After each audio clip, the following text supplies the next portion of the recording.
Hey guys, what the fuck was that all about? What's up everybody? Welcome to a brand new Let's Play. It's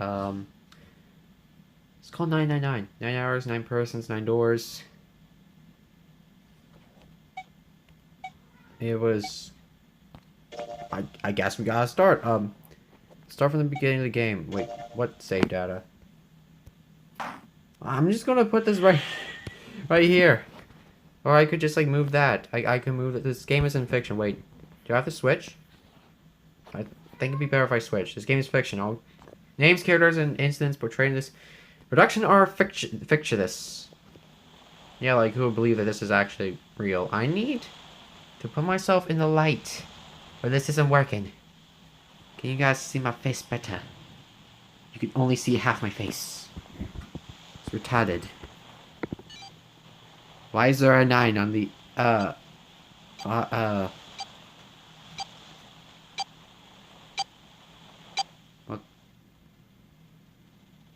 what was that? Oh, Jesus. Okay. You can only see half my face, but there's a fucking explosion. A loud noise startled Junpei awake and his eyes snapped open. So just by the light, he realized that he didn't recognize his surroundings. Ow. A crack, Junpei's head connected with something metal. He rolled over and threw his hand steady to steady himself, but he found himself groping at empty air. His balance lost, and his still fuzzy mind struggled to understand what's going on. Junpei tumbled down to the cold gray floor. Hey, we're playing as Junpei! Ow, god damn it! Yeah, what the hell? Junpei glared around the room, still trying to determine where he'd woken up. Why is there a ship on the top screen? I'm not even sure. The fall had shaken the last cobwebs of sleep from his mind, and he finally understood where he'd fallen from. A bed. A bunk bed. The screen down there is vibrating. It was a bed. A 3-level bunk bed, in fact. Junpei had fallen apparently from the topmost bunk all the way to the... That's a third-degree concussion right there.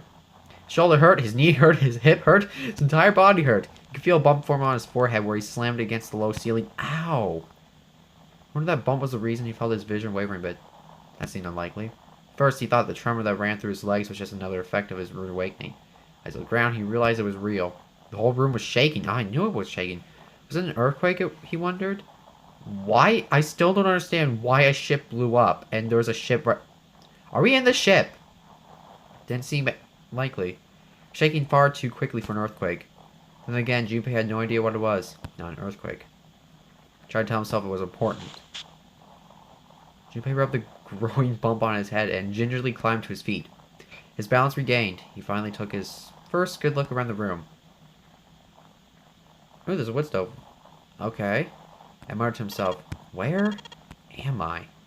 His pain, momentarily forgotten in the space of a conclusion of his circumstances, Junpei looked around the room once again. So, we got a sink! Minutes passed while Junpei struggled to get his bearings. Then as suddenly as they begun, the tremor ceased. My God. A cold silence fell over the room. From somewhere far away, Junpei could hear the sound of metal squeaking. He felt his stomach tighten. There was 1,000 things the sound could have been, but none of the things he could think of were good. His attempt to distract himself, Junpei looked around the room once more. A wood stove. The stove looked more antique than functional. There was a kettle on top. There's bunk beds. 3-level bunk bed that had mattresses that were so thin they were more like little more than blankets. On the other side of the room was an identical bed. There's a fucking door right there with 5. Like, painted in red? I'm gonna hope to hell that's not blood. And set in the wall between the beds was a slightly dirty iron door. The first thing Junpei noticed about the door was the number roughly in black blazoned on it. On the surface of the door, in red paint, someone had written 5. 5? What's this 5 mean? Suspicious and still utterly confused, Junpei approached the door slowly. Oh, I got my touchscreen. Oh, that's actually touchscreen, never mind. Standing on the ground in front of the door, Junpei grabbed hold of the L-shaped handle. A push yielded no movement and the pull resulted the same. few more tries, enter the truth in Junpei's mind. It won't open. Didn't matter how much he pushed and shoved, the handle wouldn't budge. Hey, there's a thing there. Let's try activating it. Maybe we just pull that lever, the door will be like, oh, unlocked. That was easy. Next to the door was an odd-looking device that reminded Junpei of a card reader. It didn't take a genius to figure out this odd-looking device was keeping the door shut. Oh, the card! Damn it! Junpei knocked hard on the door. Hey! Hello? Somebody there? Open the door! I guess, no one's here. There's no response. Junpei threw his left fist into the door. And stopped. What the hell is this? I wasn't really sure what else to say. What the? On his left wrist was a bracelet of a sort he never seen before. In the center was a large LCD display. It has the number 5 on it. Maybe is this door and the watch connected somehow? Maybe we just take the wrist, go like, shoot, you're free to go. It looked like nothing else so much as a watch, but clearly wasn't that. They all showed only a single number, 5. It's the same number as the door. Sure, the numbers were the same, but he had no idea what that might mean. All he knew was that was strange. He knew, and he wanted off. Junpei flipped his hand over as to remove a watch, but what the hell? The other side of the bracelet was solid. No buckle, no clasp, nothing. What the? Did we get this thing forged on us or something? He sighed and flipped the thing back over. There were a number of rivets around the rim of the face. Perhaps pushed them, but nothing happened. His watch they might be dials for adjusting date or time, but on his bracelet they did nothing. He was at a loss. What was he going to do? Grow more desperate, he began to tug at it. Get the fuck off my wrist! It's not the mega ring. However, damn, it's no good. Damn thing won't come off. Steel ring ran from the face of around Junpei's wrist. Back into the face.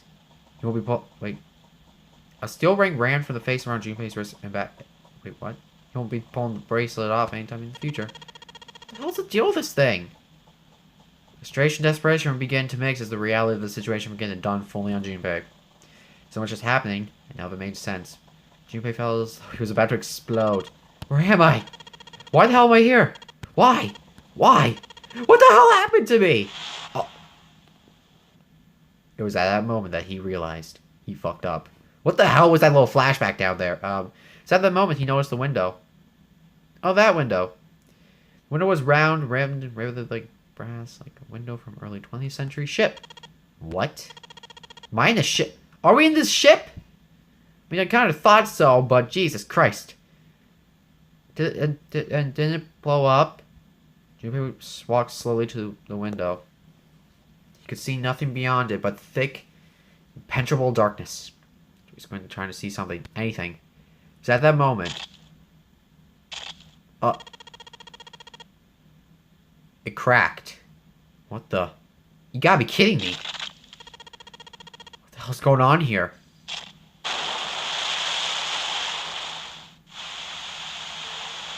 Oh, that's not good. That is not good, dudes. A crack split from the glass of the window. For a moment, Junpei stared at it. Then the window burst and water began to pour in the room. What the hell? God damn it! Junpei yelled and spun around. His feet slipping on the water already coming through the window. He ran through the door. Come on, open the fucking door! Hey, anyone? Is anyone there? Come on, if you're there, say something. There's no reply. Junpei screamed, pounding the door. The water began to rise. He's now ankle deep on the floor, rising quickly toward his knees. Things are not looking good for Junpei. Not good at all. We need to find a way out, and quickly. Hand across his forehead, brushing the sweat out of his eyes, and looked around the room.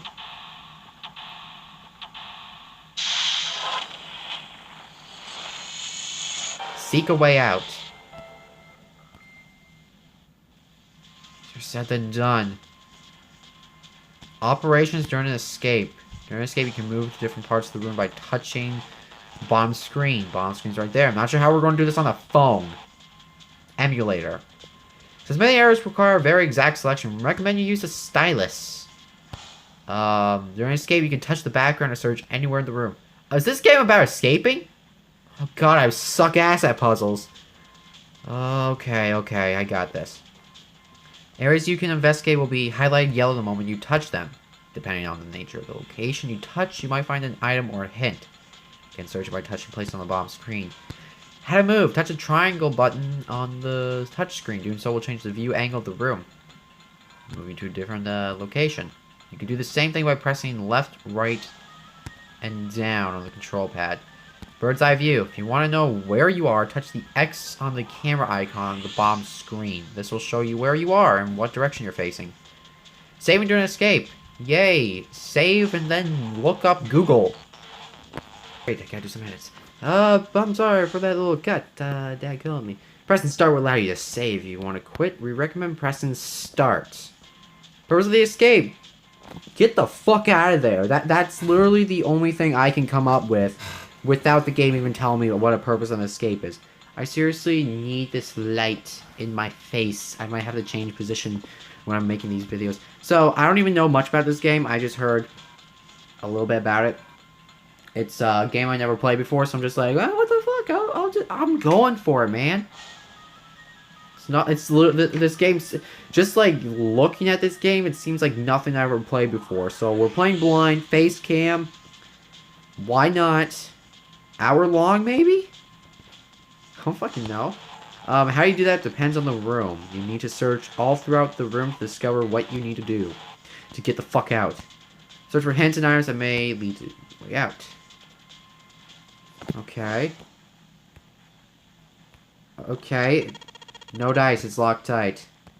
Let's do something in the keyhole. Okay, I'm backing the fuck up. Okay, this thing definitely needs a key. Water just keeps pouring through the window. It's like a waterfall.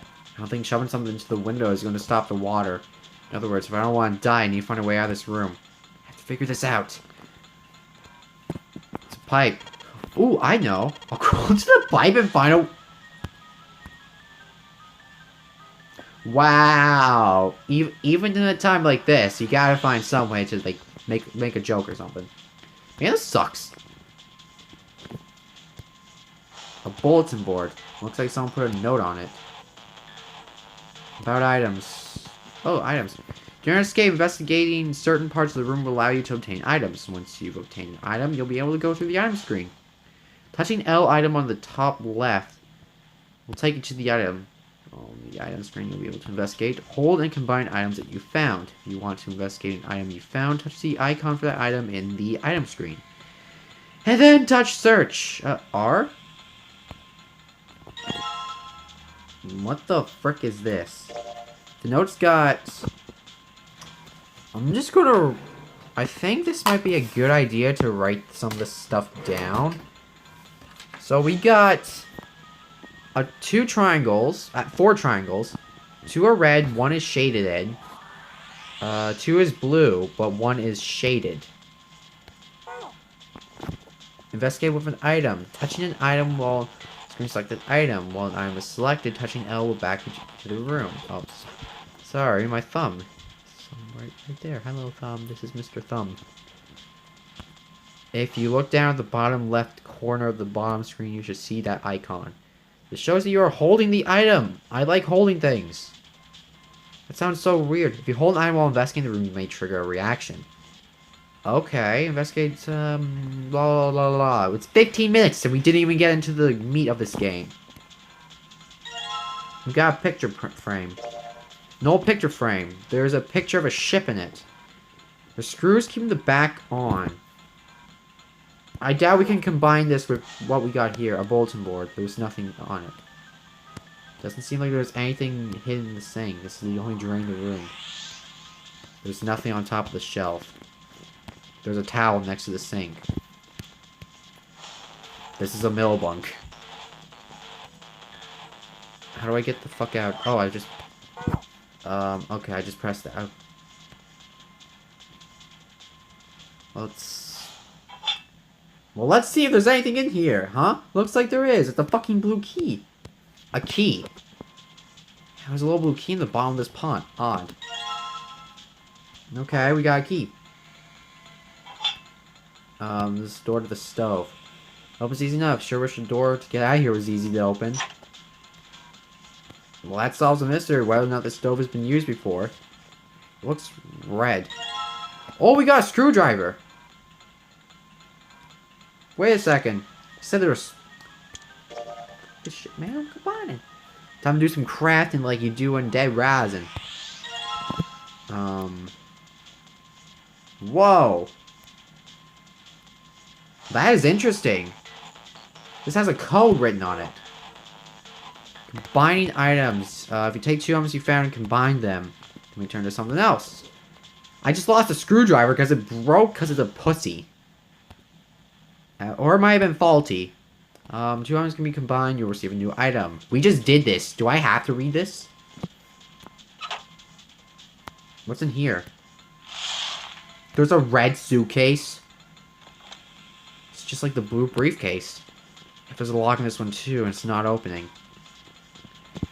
Okay, okay, so we have to find codes for 2 suitcases, man.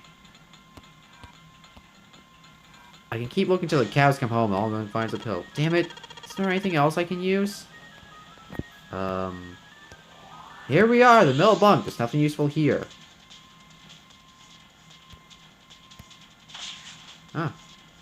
Well, there's a key. Junpei grabbed the key and shoved it into his pocket. He intended to leave immediately, but something stopped him. His reflection stared back at him from the mirror. He had scarcely recognized himself. What's up with my face? His confusion was well justified. His face was drawn and pale, and the dark circles under his eyes made him look as though he was nearly dead. What the hell happened to me? How did I end up here? Even as he said it, something in his mind opened and a memory bobbed to the surface. It's the last thing Junpei remembered before waking up in the strange room. Flashback time. It was past midnight when he came home. Junpei shuffled up the stairs and opened the door to his apartment 201. Inside his apartment, a small 1-bedroom affair that ran about $630 a month. He moved into it when he entered college, and so far he's been there for 3 years and 7 months. Well, that's a specific amount of time. He stepped inside and turned on the lights. The fluorescent lights on the ceiling blinked and flickered slowly to life, as if like from deep slumber. The cold light illuminated the landscape. He'd come home to it so many times before. Everything is just as he left it. Magazines piled up in the corner, textbooks collecting dust, CD cases covering the floor, the jeans and t-shirt he worn the day before, then tossed onto the floor. There was one thing that didn't belong, however. There was a breeze. Oh, his window's open. Okay, there was a breeze. Perhaps the cold night air wafted into his apartment, carrying the smells of the autumn with him. The white curtain framing his window swayed gently in the wind. Oh, that's weird. Didn't I leave that open? Junpei walked toward the door or the window. I'm trying to remember if he closed it or not before he left. One of the pans? The pans was hanging open. He stuck his head out and looked around. It seemed out of the ordinary. Junpei shrugged. Must have left it open earlier. He closed the window. Then it happened.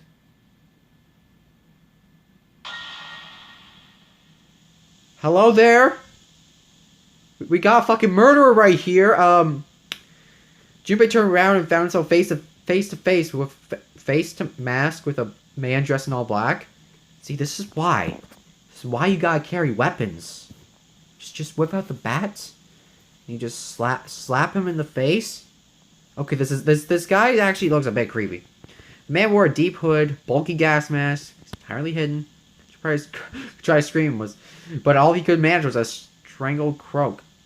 He tried to step toward a man. You mean backwards, saying, "Get the fuck away from me, man!" But his legs could no longer support his weight. Huh? Junpei collapsed to the floor, a crumpled heap of limbs, like a discarded puppet. Oh shit. Just got tear gassed. Too late. He noticed the white smokes that was quickly filling his apartment.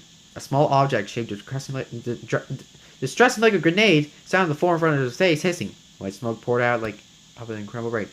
Smoke grown so thick that the details of Junpei's apartment began to fade into the white haze. He could feel his mind begin to fade as well. The white haze that was not the smoke creeping to the edge of his vision. Consider this a privilege. You have been chosen. A rasping voice wormed its way out of the gas mask. It was cold and harsh and distorted in some way Junpei couldn't put his finger on. You're going to participate in the game. The Nonary game? It is a game where you put your life on the line? That was the last thing Junpei remembered. White smoke overpowered him. The masked man faded from his vision, and he felt his consciousness fall away into the white mist. That's right. Guy with the gas mask. That son of a bitch must have taken me here.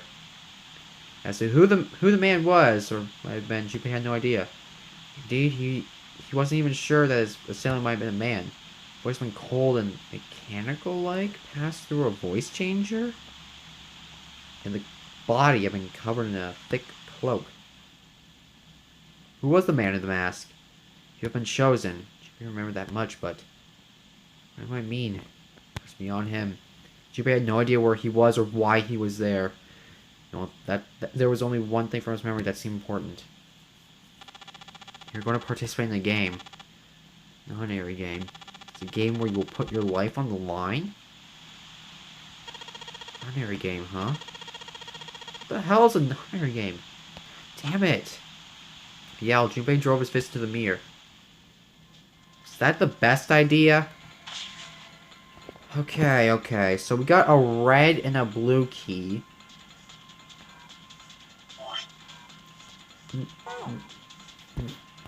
No, I don't want to quit. Okay, so it seems that we got a code. Can I combine this with this? Come on, crafting skills won't work. We got a red and a blue key. I didn't mean to do that, but shit. Okay. It's a code.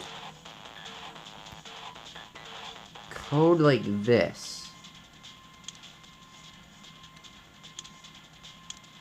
7, 7, 4.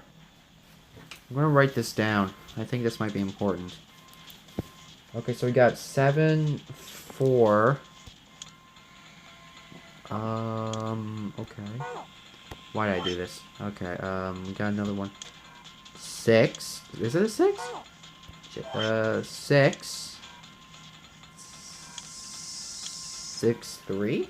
7, 4, 6, 3. The only thing I could think of.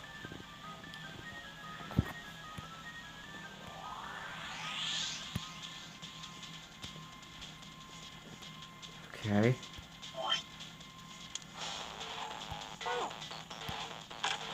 Perfect. And nothing. I guess I'm going to need some sort of code for the dial. Oh shit, not a minigame. Escape investigation may trigger one of the several minigames. Operations for the minigames are done by touching the bottom screen. This might require you to manipulate something, while others will only require you to apply the right object or touch the right thing. Touching the dial will cause it to move to the next number. Enter 4 numbers this way and touch the key. But wait.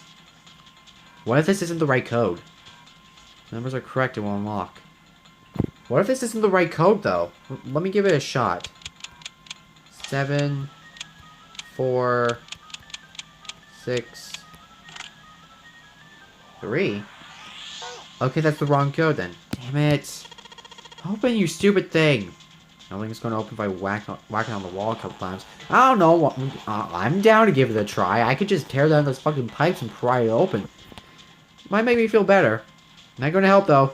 Alright, Junpei, don't freak out. Cool. Look for some more clues. Alright, I'm going to try the friggin' red key. Alright, let's stick that red key in there. It's not opening. It's not doing anything at all. Alright, I take that back. Let's move it down now. It's going to have to put in the right numbers and then turn the key. Do that. Seems probably my way. Let's give it a shot. Huh? Touching the dial will cause me to move to the next number. Enter 4 numbers this way and then touch the key.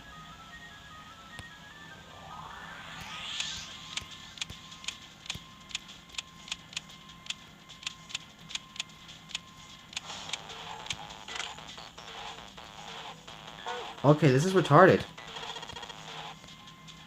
wonder if everything I got might have a hint. I think I should open if I use the right numbers and turn the key. Okay, we're gonna have to look around because something's not adding up.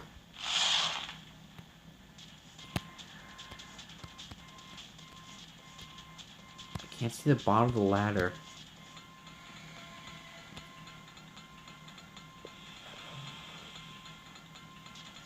Come on, can I look here? Damn, nothing. I can see from down here is the other side of the top bunk. It's pretty high. What's this?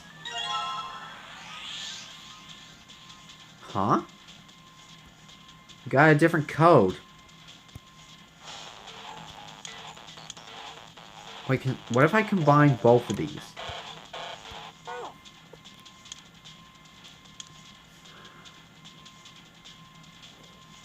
Oh shit, I think I got it. Okay. So you see these little arrows. I'm gonna guess that... What? Okay, I'm gonna guess 7-4 is supposed to be the first... It's for the red code, so 7-4. The square's a 5. And that triangle, my short-term memory is gonna play an effect in this game. I'm gonna hope this is right. And then we got what I guess the last digit's gonna be 6-3. 0.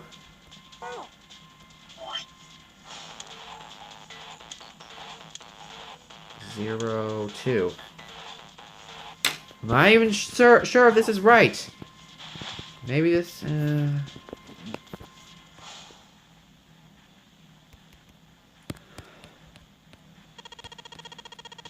I'm probably not sure this is gonna be correct because I'm stupid as hell.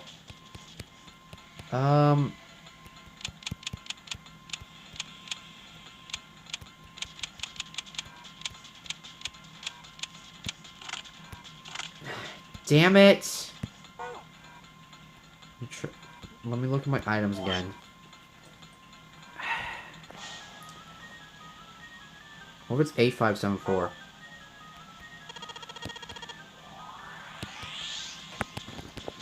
Can you, like, just... Can you, like, stop giving me a reminder?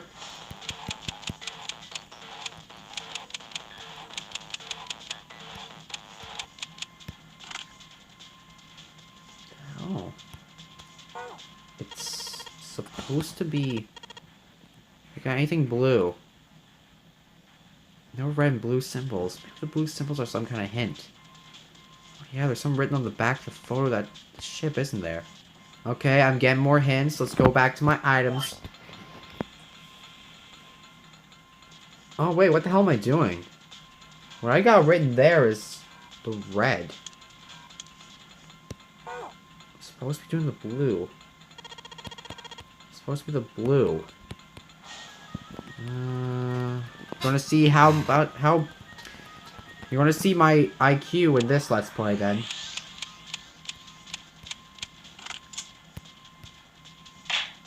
Shit, I actually did it! Alright, let's see if the number works. Key in. Looks like it's working. Yes! Alright, let's open her up. Huh. It opened. Something in here. A file. File screen. If you have any documents or notes trying to escape, the info on them will be available from the file screen. Okay, I'm just... reading them by pressing the control pad. If you use search, file will be displayed on the upper screen. Let's see what's in this file. Digital roots. Compute a digital root with the following steps. First, add all the numbers in question to another. If some greater than a single digit number, add the digit to one another. You have a double digit number, add the number in the tens place to the number in the ones place. Digit this manner until you get a single digit number. The final square single digit is your digital root. The digital root of 678 would be...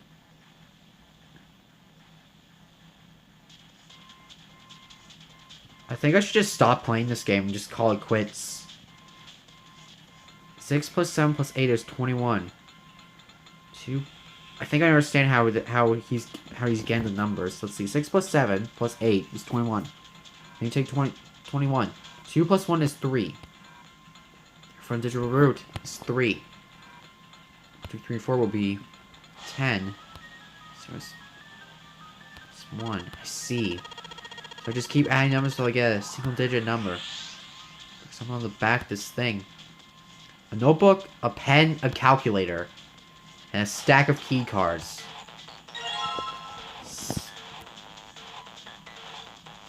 Where the fuck's my calculator, dude? Material has been added to the file screen. Calculator. Calculator screen can be used during escape or during a novel sequence. Novel sequence. During escape, you can access by pressing Y. This will open the calculator screen. Yay! Or I can just go to my bag and just pick up the fucking calculator and just be like... Wait, no, that's what like stops down, at least. We use the calculator. The numbers on the top are your calculations, and the numbers on the bottom are your answer.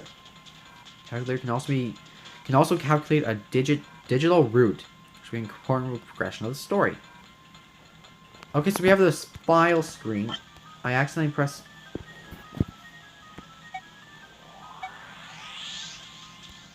Okay. We got these weird-ass fucking cards. Okay, let's try this again. I used the first, this is the blue card one, so this is the red one. I'm gonna be looking up a lot of walkthroughs in this game. 7, fuck. Wait, it only goes up to 5.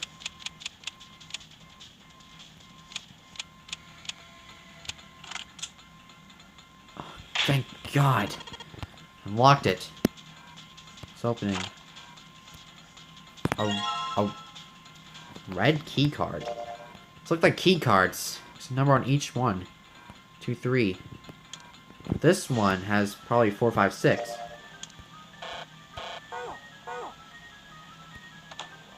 Well, whatever. I'm gonna hope that this, these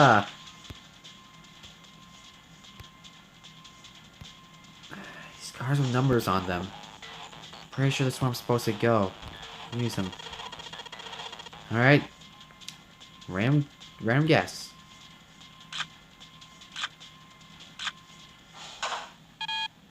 Huh? What? Oh no, that's right. Stove cards I haven't used. Ah, perfect. Gotta go to my items and I gotta go to these ones.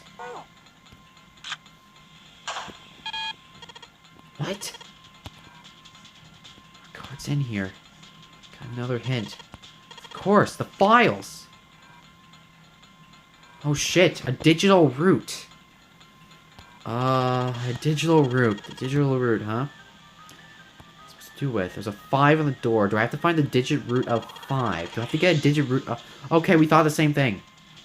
Not really sure about this. It's worth a shot. Let's see if this works. Just slide these cards and they give me the digital root of 5 through the reader. There's 3 cards to select them. The digital root of the selected cards will be displayed on the top screen. Touching reset will deselect all currently selected cards after you selected 3 cards through the device. Okay, so we gotta get something that equals 50, and then 50 plus 0 is good. Or we can get something that equals 14. Okay.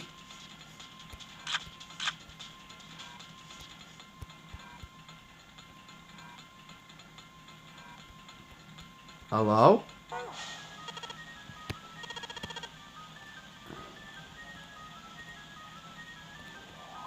I wasn't able... God, 687. 21. Add 2 and 1. My digit root is 823. 13.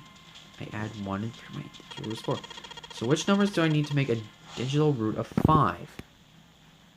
Something that equals the 14.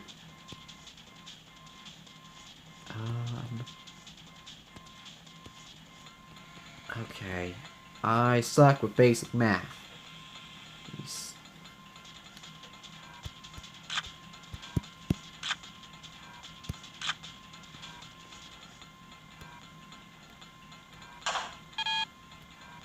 Okay, why can't I, shit. This is gonna be difficult because how am I supposed to press these?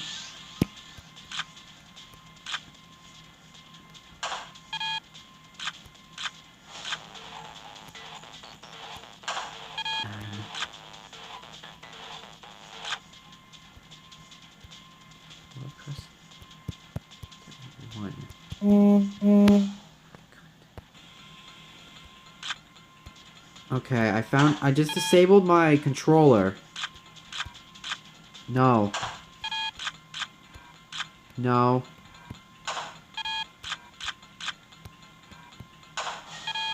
Eight plus 2. 3 is 4.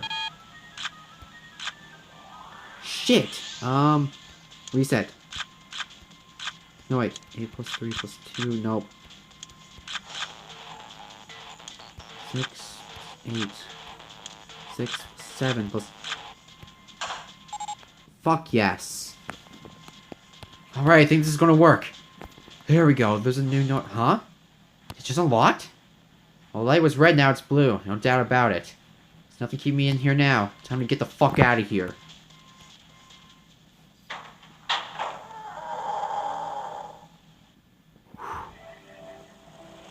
Oh, thank the Lord. We did it. We did something. Accompanied by a wall of angry water, Junpei shot... Holy fuck. To the opposing wall. To catch his breath, he looked around. It was a narrow hallway. Water that followed him out of the room was rapidly pouring out of the door. Flowed quickly down the hall and slammed to the foot of the short flight of stairs. It's 5 steps, in fact. Top of the short staircase. A door. Another door. Junpei leapt up the stairs, straight for the door. Door burst open and...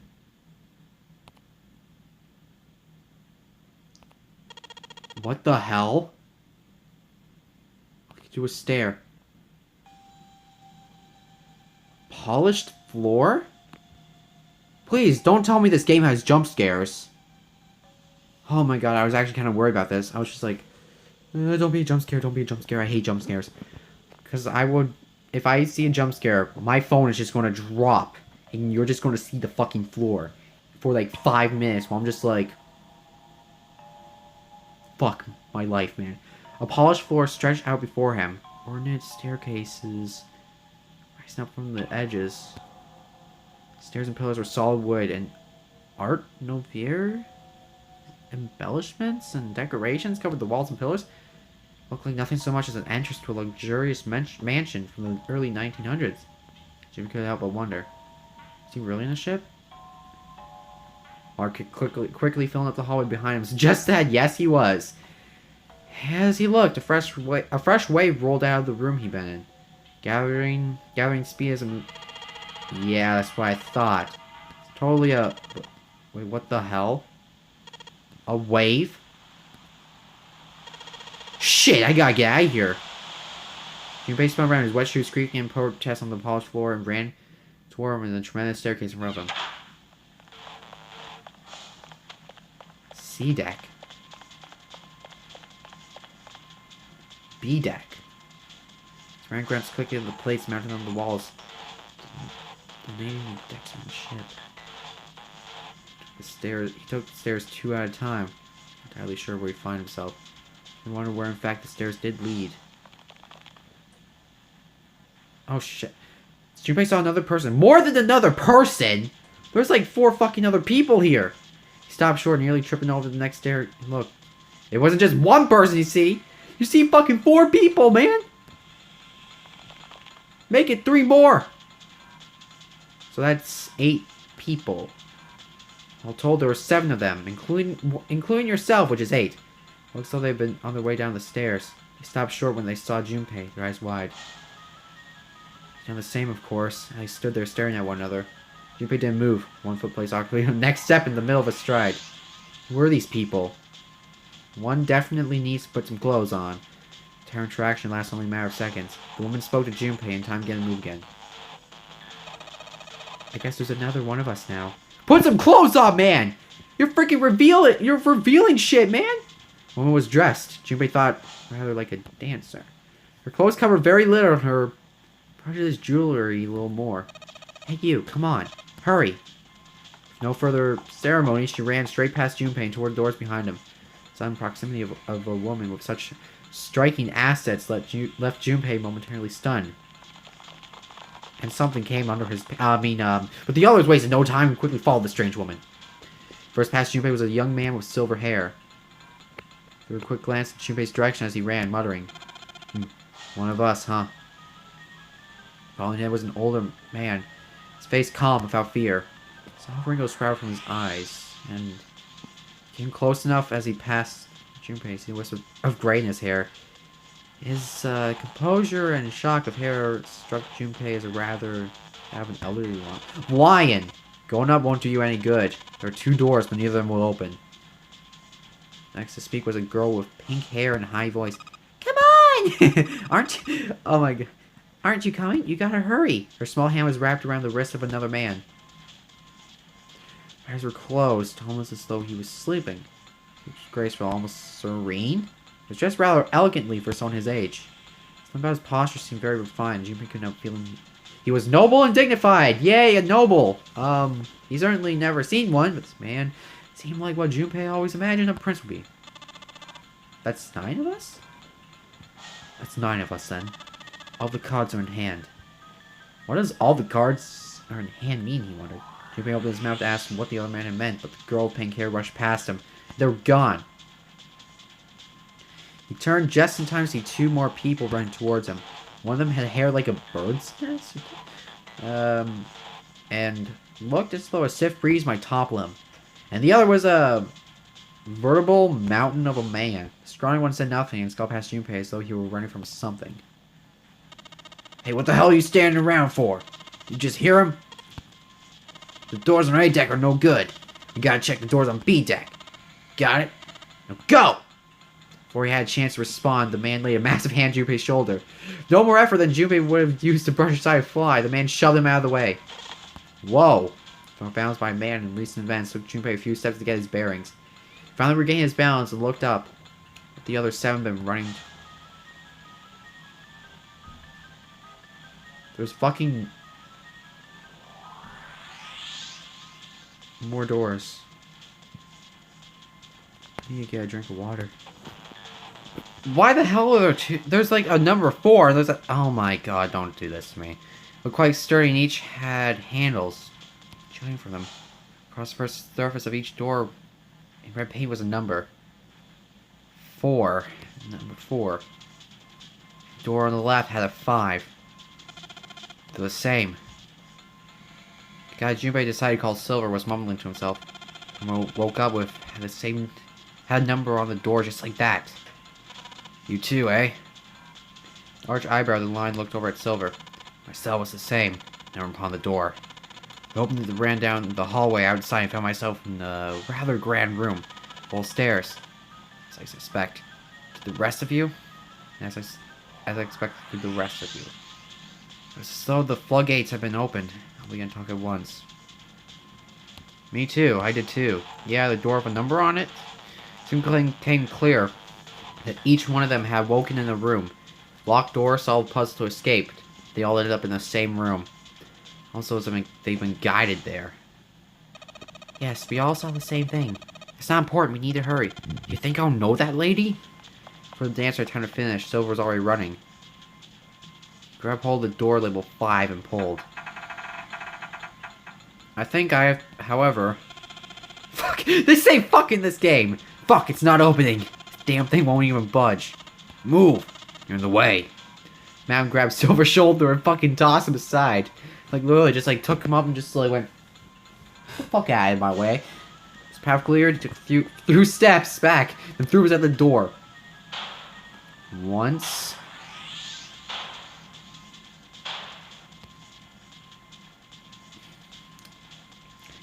I was expecting 5 times after the 4th one. Jesus. And now threw himself at the door. Junpei turned toward door 4. Next door on the wall was a small box. Vacant. Looks like just the one he's seen in his room next to that door. If it was the same, this door was likely locked as well. Still, he had to check. Junpei grabbed the handle and threw all of his weight onto it. It's locked tight as the door next to it suspected. Damn it! Junpei punched the door. Did not respond. The only thing he got was a broken wrist. Are these the only doors, he wondered? He barely finished the thought when the seat deck plate he passed his mind. His body moved before he had time to think. Junpei turned and ran back toward the stairs. Yo, give me a second! Scarce had taken a step when, at the top of the stairs next to the orange clock, Bella saw a person. Oh, there's another one. It was a girl. She looked to be the same age as Junpei. He froze, unable to look away from her face. He wasn't confounded by her beauty or something equally silly. No, there was another reason he couldn't take his eyes off the girl. Mysterious! Junpei had seen her somewhere before. He couldn't quite remember where, but he knew. He knew he met her before. The girl, too, stared at Junpei, literally stunned. Response suggested she'd seen him before as well. Without saying a word, Junpei walked slowly toward her. She didn't move. It's almost as though she was being held in place by some sort of magic spell. She stepped onto her landing. The spell broke. No sooner as she stepped foot down, the whole ship shook a second time. Oh shit. The quake caught the girl unprepared and she fell. Move on instinct, Junpei leapt to catch her, or so he thought. Face was far closer than it should have been. Mere inches from his own. He was, He was flat on his back and the girl was on top, and she was confused, and her face suggests that she still hasn't recovered fully from seeing him. I'm not trying to think sexual or anything, but for a moment, it seemed stretched for a very long time. They stared at one another. The ship stopped shaking. Everything was quiet. Say, ship, stop. Ship, stopped.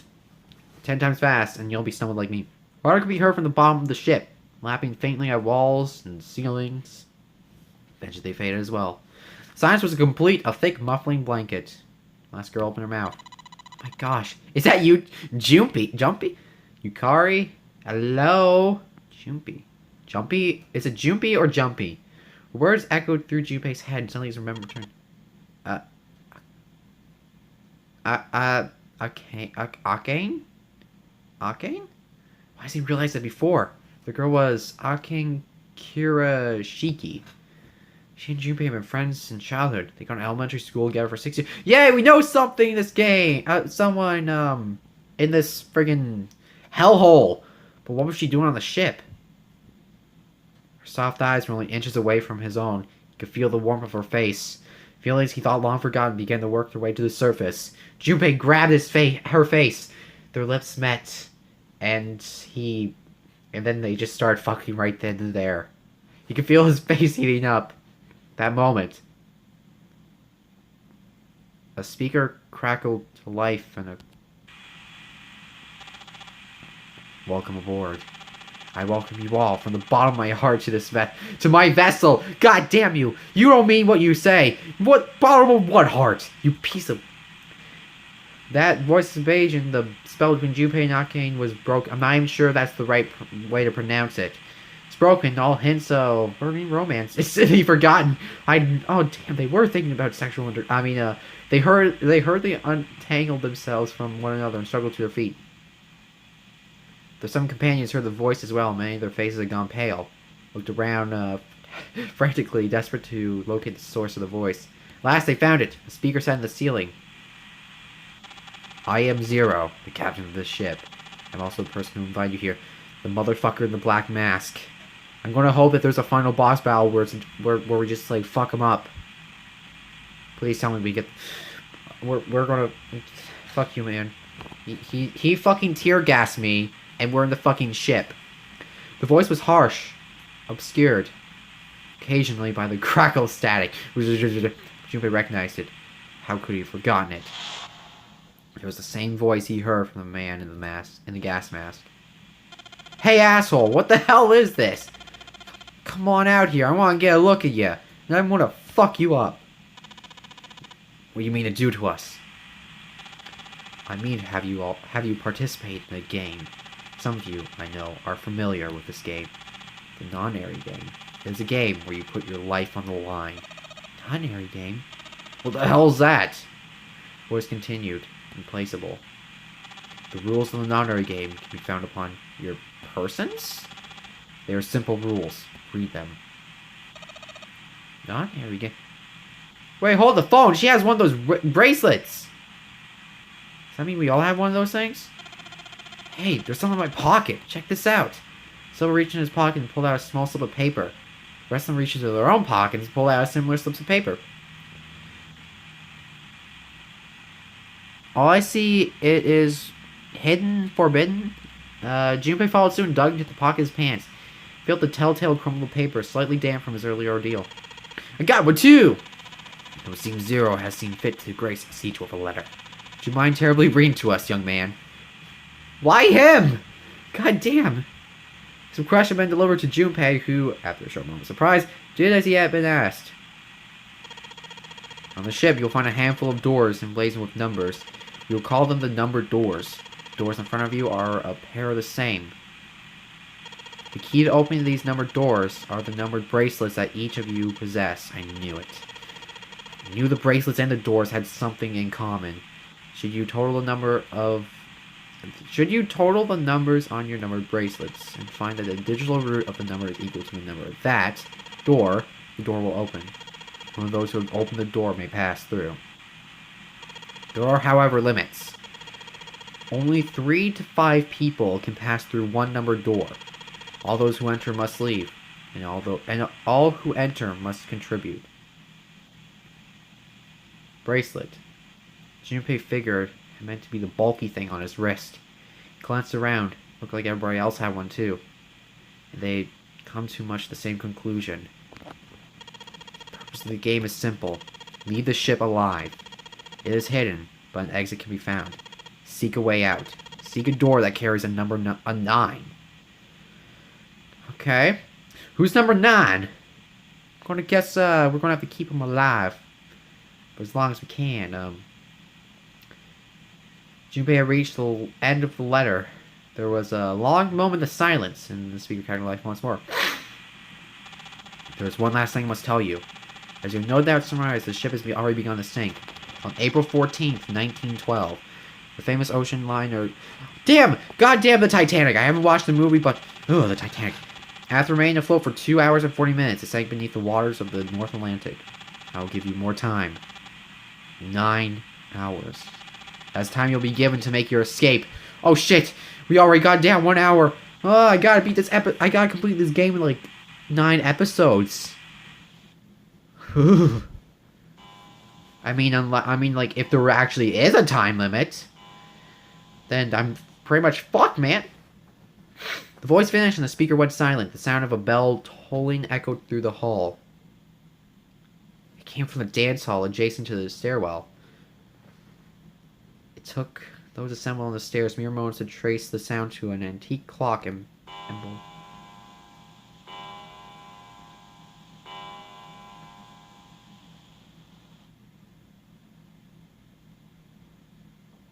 the sound of the 9th bell faded. The 10th never came. That meant the time was 9 o'clock. Most likely 9 in the night. Junpei peered out the window of his cell. He seen nothing but blackness. Had to be nighttime. If that was the case, they would need to escape by 6 a.m. the following day. Shouldn't seem that bad. This will be easy. Come on, we got this. We're gonna beat this game in 9 episodes. Now, it is time. Let our game begin. I wish you all the best of luck. The speaker went silent and did not speak again.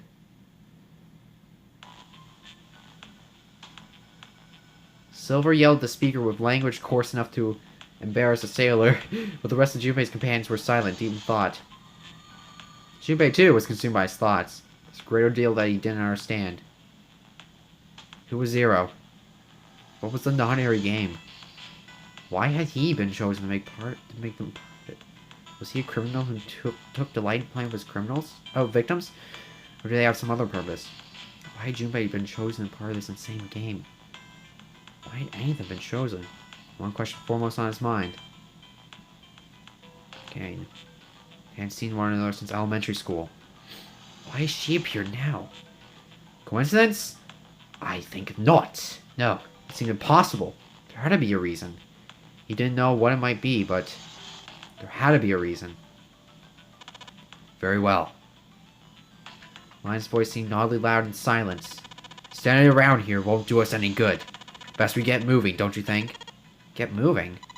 Are you planning to open this numbered door? Hey, wait! Don't tell me you're actually going to do what this Zero says. No, that's not what I mean.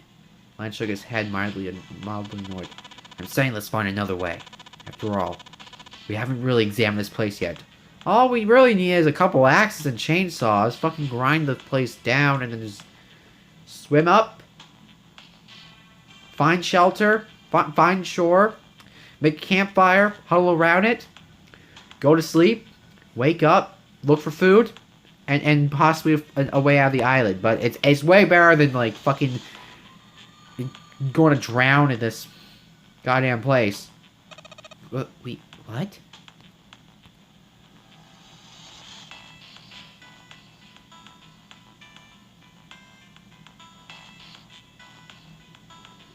Hello? The separate investigations finished. All 9 people returned where they left one another. Because all their work was absolutely jack shit. Completely sealed in. Hard work not gone completed to waste, however. They all learned a number of things as they scoured the place of the ship they could reach. Seems they're all confined to decks A through C. C deck was as far down as they would be able to go, however. Reason being? It was D deck was completely submerged. Strangely, however, the water had risen no higher than D deck. The flow seemed to have been stopped somehow, as evidenced by the surface of the water on D deck, which was as smooth as glass. Prince knelt down and gently drew his hand across it. Perhaps this Zero fellow has used some sort of remote control to seal the water tight, or lower down. He said that our time limit was 9 hours. In other words, this water won't rise for another 9 hours. They're saying we won't sink till then? Well, that may be a little too optimistic. No point to wishful thinking. There were 3 metal doors on C deck. A single door stood off to the side, with 2 more on the wall, base central staircase. None of them had numbers or verification devices. They were, however, locked like the other doors. No matter how much they pushed and shoved, the doors refused to move. Mountain lions threw themselves against them a few times, but to no avail. The door in the back had a keyhole. Above it was a strange mark in the shape of a circle surrounding the dot. Are those elevators? Wait, what? Yeah, they are elevators. With an upside down triangle. Try pushing the button. No response. Apparently there was no power running to the elevators. To the left of the elevator doors was a card reader. The card reader also had a strange mark on it. It looked like a lowercase h with a dash drawn across the upper stem of the H. Jerry stared at it for a while. Symbol of Saturn. It's an astrological symbol. The mark on the other door. I think that's a sun symbol. Okay, they see the same symbols on the first deck. There was a door on either side of the stairs. The one on the left had a keyhole with a similar symbol engraved on it. Alright, this is the Earth symbol. horizon line symbolizes the equator, and the vertical one presents the prime meridian. Okay, there's too much knowledge for my low IQ brain to handle. There was a great circle cut in it. Perhaps for a skylight or a glass dome, but I've been filled with a Garantian metal plate. The metal looked very solid. Anything short of an explosive charge was unlikely to damage it. And get like two. There's several windows both sides of the ship. Are those the windows? They look like they've been boarded up. They're covered with metal plates. In other words,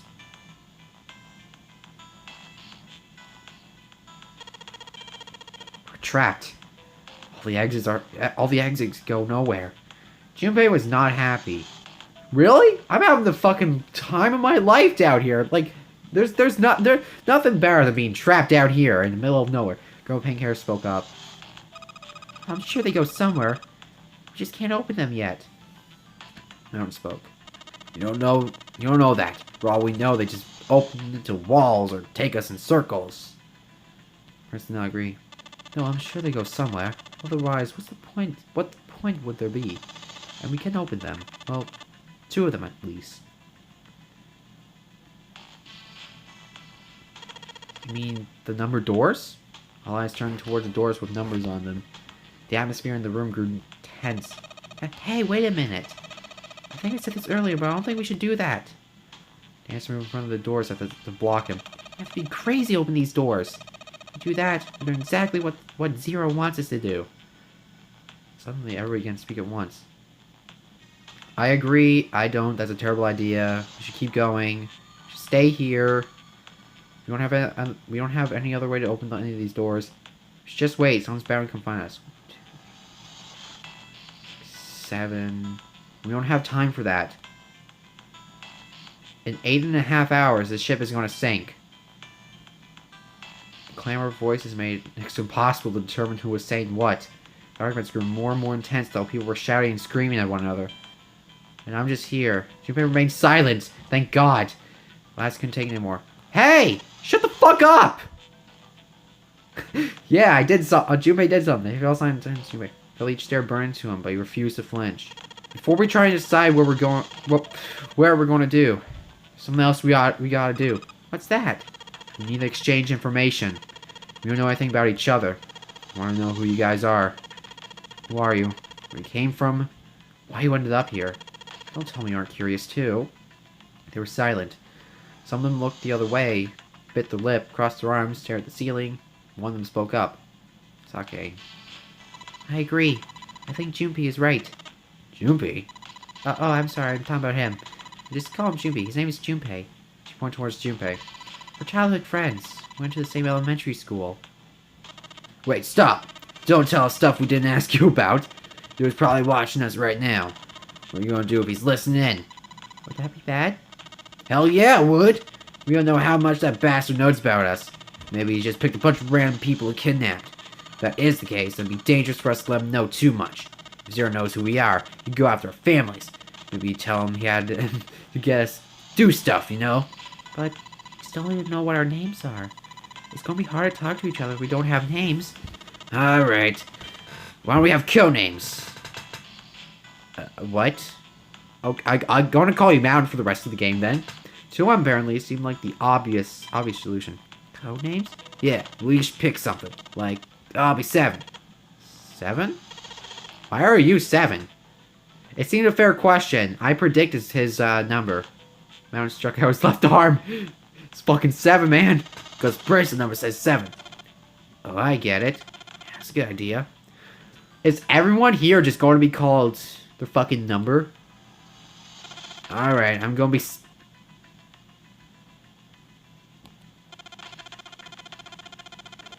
Santa? Any of you chumps know Japanese? No? Well, Santa means 3, so I'll be Santa. You know, like, Santa Claus fits, don't you think? Well, I mean, Christmas is right around the corner, so this fits somehow. Bracelet. It's got 3 on it. Good job, Grandpa! Just like Mountain had done. Silver thrust out his left hand. Sure enough, the face of his bracelet read 3. Very well, then. I'll go next, shall I? My bracelet number is 1. In that, I think Ace seems appropriate. Ace? I'll be Lotus, then. As I'm sure you all know, it has 8 petals. Which means, of course, that my bracelet number is 8. I would appreciate it if you would call me Snake. My bracelet number is 2. Since Ace has chosen cards, I chose Dice, Snake Eyes. Clear which is particularly relevant, since that I am blind. Wait, what? Blind? His eyes closed there. How the hell did you get out of your puzzle? What? And how do you know your bracelet's number 2? This guy's full of shit. Okay, yeah, he kept his eyes closed during their entire ordeal, which suggests something strange, but to hear it said so casually was something of a surprise. Everyone seemed a little nervous at the prince's proclamation, but no one seemed to know how to react to it. There was one person, however, who didn't seem surprised in the least. Girl with pink hair. I want to be Clover. You know, like, 4-leaf clover? Good luck, right? Almost bored, she held out her left hand. The face of her bracelet showed number 4. Around a Junpei. Now his bracelet. Alright, my number's 5, so my codename's gonna be... I have one. It's not like there's any point to it now. Okay, so you know my name, but I can't have a codename or know your name. I mean, we all know your name already. You're Junpei. Oh. They all nodded. Kane stepped forward nervously. Then you should all call me by my name too. Because, I mean, it doesn't seem fair to Junpei. Thinking it's not cool for you to hide your name after you told us his? Kane fidgeted awkwardly and decided he had to do something. It's your bracelet number. 6. She hesitated for a moment, then held out her left hand. She claimed the bracelet's face showed a 6. Junpei looked at it for a moment and thought, alright, how about we call you June? June. Yeah, you know, it's like the 6th month. I was thinking of that. It's like the 6th month of the year, so you're June. Junpei. So seriously, everyone just gets to call me by my name, but I can't know their name. Kane kneaded her hands and looked up at Junpei instantly. She smiled back, surely. Are you good with that? I swear, if it turns from Akane to June, I'm just gonna, like, fucking throw the phone and end this. Stop out for a few more minutes, seemed to come to a conclusion. The names decided. Junpei ran over him, clicking his head. Ace, Snake, Santa, Clover. Junpei's number. Akane, or June. 7.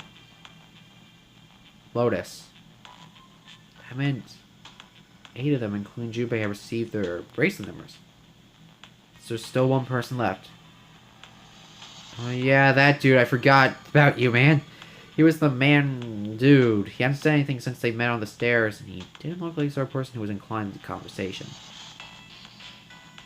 His skin was pale, his breathing was heavy, and he was soaked with nervous sweat. His behavior seemed very suspicious, or perhaps simply emotionally unstable. It's difficult to tell. Whatever the case, it seemed clear that he only had a fingertip's worth of grip on his sanity.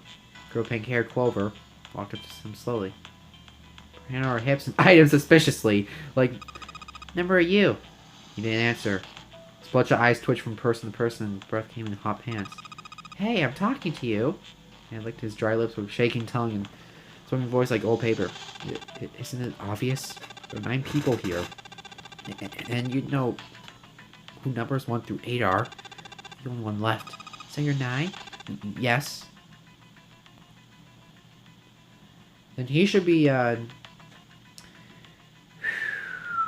Bracia did say 9. Clover looked at it. Sleep. What's your codename? Codename? What do you want us to call you? You all may have names. You should too. I don't need one. Why not? Because I'm not going to stay here. With you? Okay, this guy's going solo already. Clover looked at him with something very, like, disgust. You got some sort of plan? I do. Yeah? What's that? You sure you want to know? Yeah. Alright. Let me show you. I'm gonna do this. Whoa, what in the fuck? By the time they realized what he was doing, it was too late to stop him. The man's body moved like a snake's. Blink of an eye, he slid around behind her, wrapped his arm around her wrist. Hey, what the hell do you think you're doing? Sandra leapt forward toward Clover and the ninth man. He was halfway there when... Stay back! Something man handed over into his pocket. Sweet, merciful Jesus! This guy's fucking insane! Came out with a knife. A pocket knife. Held Clover's pale, quivering neck. If you get any closer, I'll cut her open. Sandra skidded to a halt. He snarled at the scrawny man with a knife and gritted his teeth. Yes, that's right. Jesus. Okay, this guy's already gotten like mentally unstable in like the first first hour. And his smile was friendly nor reassuring. Sweat poured down his neck to the collar. Clover, are you alright? Snake's voice sounded oddly concerned. Yeah, I'm fine. Not really, there's a knife in her face. Her voice shook, making her words even less convincing. What the hell are you trying to do? I told you. This is my plan. What are you going to do her, you sick son of a bitch? Don't worry. I'm not going to do anything to her. She just does what I tell her to do. I'll let her go. Star moved backwards, slowly keeping his grip on Clover. In their distance, Junpei and the others followed. Eventually the man reached the wall. He gave a start as his back touched it. He glanced around quickly and spoke. Verify. Huh? The left. From your left. Do you see the device on the wall? Place your hand on the scanner panel and round part. What if I don't? The man's nostrils flared and he looked like he was about to choke. Are you an idiot? What do you think? I could slit your throat right now. I'll kill you if I have to. Can I get like a stopping point? Because I want to end this episode. Fuck it, I'll do it right here. Well, I'm going to leave that at a cliffhanger right here. Thanks for watching the start of a new Let's Play. I don't know what the fuck's going to happen next. I'm just going to save state. Thanks for watching. I'll see you guys next time. Bye.